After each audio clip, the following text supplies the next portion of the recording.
তুলছেন যে এমন একটা কিছু কিছু প্রার্থী ডাক পেয়েছেন যাদের বয়সের সাথে সাযুজ্য নেই, আবার এমন প্রার্থী ডাক পেয়েছেন যিনি আসলে দাগি তালিকায় তার নাম ছিল, কি বলবেন? না, দুটো প্রথম কথা হচ্ছে যে যে কথাটা বলা হচ্ছে যে জন্ম কত একটা 1997 সালে তার কি করে সে এক্সপিরিয়েন্স অ্যাড হয়। এবার ঘটনা হচ্ছে যে এটা তো অনলাইন অ্যাপ্লিকেশন জমা পড়েছে, হয়তো সে মানে এক্সপিরিয়েন্স হয়তো কিন্ডারগার্টেন স্কুলে চাকরি করেছে সেটাও লিখে দিয়েছে। বা দ্বিতীয় কথা যেটা যে ফিজিক্যালি হ্যান্ডিক্যাপড, সুপ্রিম কোর্টে একটা নির্দেশ ছিল বসতে পারে, এটা একজনের ক্ষেত্রেই হয়েছে। দুটো ঘটনা এক এক করে হয়েছে, মানে দুটি পৃথক ঘটনা। এবং তাদের তাদের জন্যে তো এসএসসি বলেই দিয়েছে যে তারা ভেরিফিকেশন করবে, সেই জন্য ডাকা হয়েছে। যদি দেখা যায় যে এক্সপিরিয়েন্সের যে ক্যাটেগরি আছে ম্যাচ করছে না, বাদ যাবে। আর ফিজিক্যালি হ্যান্ডিক্যাপ সেটা লয়ারের সঙ্গে আমরা কথা বলেছি, অ্যাকচুয়ালি ফিজিক্যাল হ্যান্ডিক্যাপ বসতে পারে কি পারে না সেটা সুপ্রিম কোর্টের রায় খতিয়ে দেখা হচ্ছে। সেই মোতাবেক এসএসসির আইনজীবীরা জানাবেন, সেই মোতাবেক সিদ্ধান্ত হবে। যোগ্য তালিকার নাম উঠেছে, সে অযোগ্য ছিল। না, ফিজিক্যালি হ্যান্ডিক্যাপ সুপ্রিম কোর্টের একটা রায় অনুযায়ী এরকম একটা বলা ছিল, তো সেটা আমরা লয়ার ভেরিফিকেশন আমরা করাচ্ছি যে ফিজিক্যালি হ্যান্ডিক্যাপটাও বসতে পারে কিনা।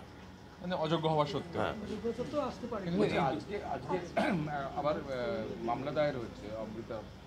না, মামলা নিয়ে আমি কি বলবো, মামলা তো হতেই সেখানে পারে। একাধিক অভিযোগ হচ্ছে যে এসএসসির দাগি প্রার্থীদের নাম এই তালিকায় আছে। একদমই নেই, একেবারেই নেই। হ্যাঁ? এটা কোনো কোনো কোনো এসএসসির সঙ্গে কথা হয়েছে, এখন অবধি এসএসসির জ্ঞান মোতাবেক কোনো দাগি প্রার্থীর নাম তালিকায় ওঠেনি। মামলার মতো হোক না, সে কী আছে, কি করা যাবে। আর স্বাস্থ্য দপ্তরের আমাদের হলো এসএসসির যারা লয়ার আছেন তারা তো অ্যাপিয়ার করবেন, তারা কোর্টে তারা উত্তর দেবেন। এসএসসি দাগি ব্যক্তি কেউ নেই। মানে এসএসসি যা বলেছে তাতে নেই। আরেকটা হচ্ছে যে এমন অভিযোগ উঠছে যে স্বাস্থ্য দপ্তরের কর্মরত ব্যক্তিরা তারা অভিজ্ঞতার জন্য নম্বর পেয়েছে।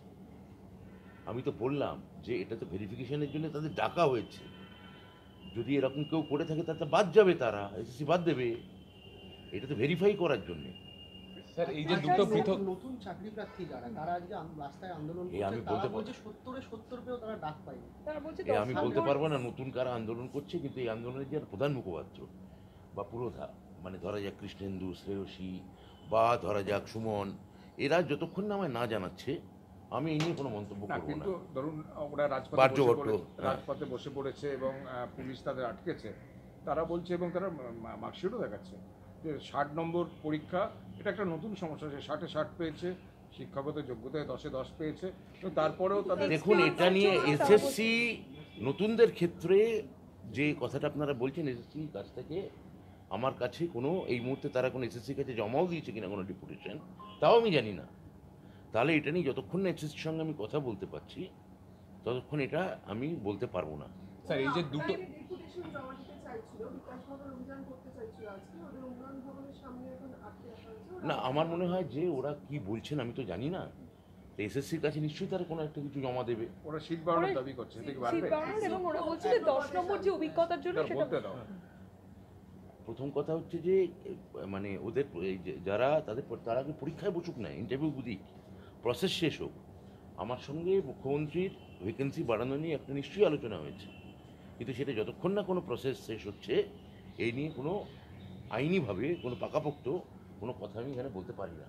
যোগ্য চাকরিহারা যারা চাকরি হারালো আর কি, তাদের জন্যই মূলত কথা হয়েছে যে সেটা সরকার বিবেচনা, মানে মন্ত্রিসভা বিবেচনা করে এই দেয়। যে দুটো পৃথক ঘটনার কথা আপনি বললেন, এই দুটোর উদাহরণ দিয়ে বিরোধীরা বলছে যে পুরো প্রক্রিয়াতে আবার দুর্নীতির ছোঁয়া লেগে গেল। আবার বিরোধীরা কি বলছে, কি যায় আসে, কি যায় আসে? মামলা তো করেছে, মামলা ফলাফল দেখে নিন। আমি তো মামলা ওয়েলকাম করছি, মামলা হোক না।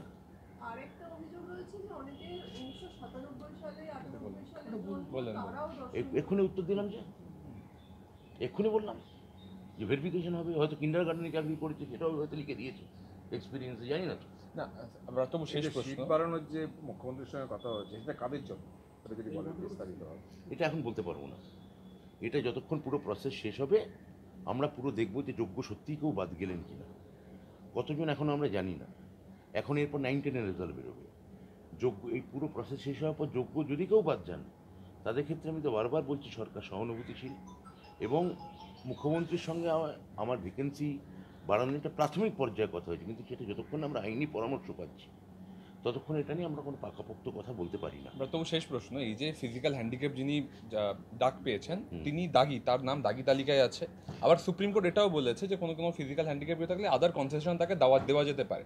আপনারা কি এই পুরো ব্যাপারটা খতিয়ে দেখছেন এই এই জায়গায়? পুরো প্রসেসটাই যে যারা ফিজিক্যালি হ্যান্ডিক্যাপ তাদের ক্ষেত্রে সুপ্রিম কোর্টের রায় কি, রায়ের সত্যি করে নির্দিষ্ট করে কোনো ডিরেকশন আছে কি না, এবং আমাদের লয়ারদের বক্তব্য কি, ফিজিক্যালি চ্যালেঞ্জড যারা তাদের ক্ষেত্রে এটা দেখে তার ক্ষেত্রে সিদ্ধান্ত নেওয়া হবে।